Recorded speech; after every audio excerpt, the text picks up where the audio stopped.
haute, tout simplement parce que l'importance des fondations... Qu'est-ce que ça apporte? Je dirais qu'en fait, c'est l'occasion rêvée pour les Sisteronais de réinvestir le patrimoine local.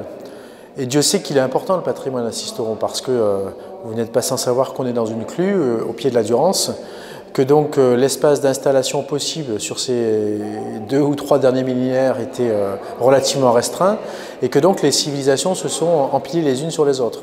Autrement dit, chaque fois qu'on gratte, chaque fois qu'on descend, on remonte dans l'histoire de Sisteron. Vous êtes ici au musée gallo-romain, et en fait vous êtes sur la période, une des périodes anciennes de la ville de Sisteron. Donc à quoi ça sert les journées du patrimoine? C'est l'occasion rêvée pour les Sisteronais de redécouvrir leur histoire. Voilà.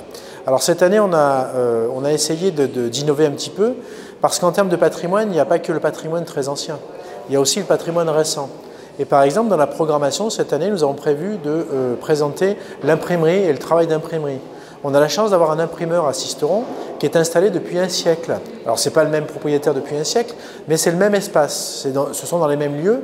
Et tout à l'heure, j'étais présent à l'imprimerie à l'ouverture, j'étais un petit peu inquiet parce qu'il n'y avait personne, et rapidement les gens sont arrivés, et lorsque je suis parti, il y avait une trentaine de visiteurs. Donc les Sisteronais sont très attachés à leur ville, et de ce fait, ils sont très attachés au patrimoine, et donc pour nous, aujourd'hui, tout le monde est sur le pont. Actuellement, là, le son est un peu brouillé parce qu'il y a une visite guidée. Et nous avons la chance d'avoir une conservatrice qui est en train de présenter les collections du musée. Et là encore, la visite est complète. La force première, je ne sais pas, parce qu'il y a aussi un impact économique, notamment avec la zone au nord de Sisteron, ainsi que l'usine Sanofi. Par contre, effectivement, quand il n'y aura plus ça, si un jour il n'y a plus ça, la seule chose qui reste, c'est le patrimoine. Donc ça a un impact parce que ça fédère les habitants entre eux. C'est, je dirais, le plus petit dénominateur commun qui unit tous les Sisteronais. Et puis il y a aussi, nous on y croit beaucoup, c'est d'ailleurs pour ça qu'avec Monsieur le maire, on a investi ce lieu. C'est d'abord son idée et puis ensuite ça s'est concrétisé.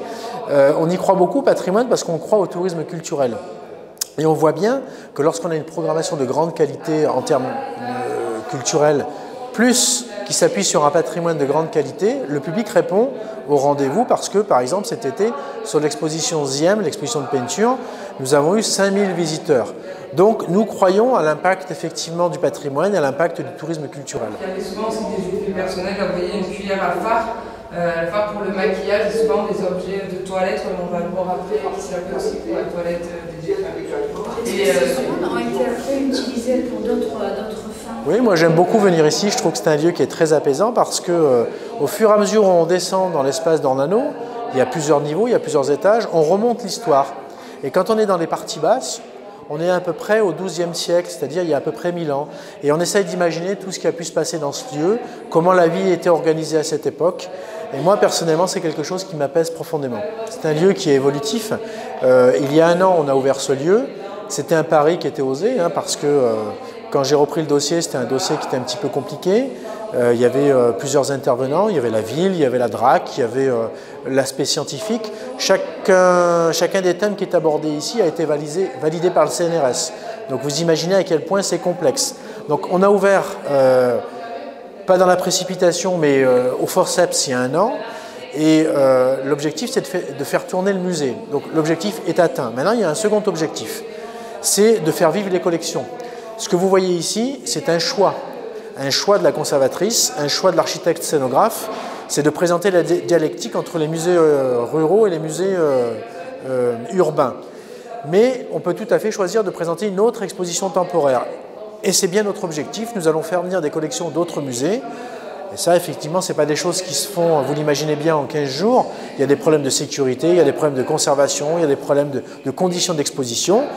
Donc ça, c'est quelque chose qui va se mettre en place dès l'année prochaine.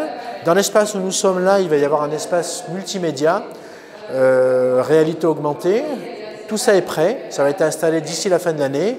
Il y aura des tablettes tactiles. Les gens pourront rentrer dans le mausolée, se promener dans la ville de Ségustero. Et puis, vous l'avez fort bien dit également, dès 2018, nous allons transférer les fonds anciens, qui sont les fonds les plus riches de Provence, pas moi qui le dis, ce sont tous les gens qui viennent le consulter. Ces fonds anciens vont être dans le 2e local qui se trouve juste à côté du musée d'Ornano. Tout a été prévu.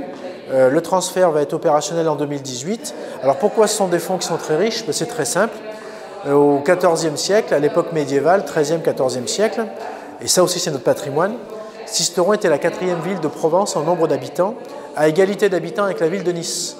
Vous imaginez qu'il y avait une activité débordante et nous avons des fonds qui ont donné lieu notamment à des thèses, notamment la thèse d'Alexandra Gallo, docteur en histoire médiévale de Sisteron. Et tout ça, nous allons le présenter aux Sisteronnais.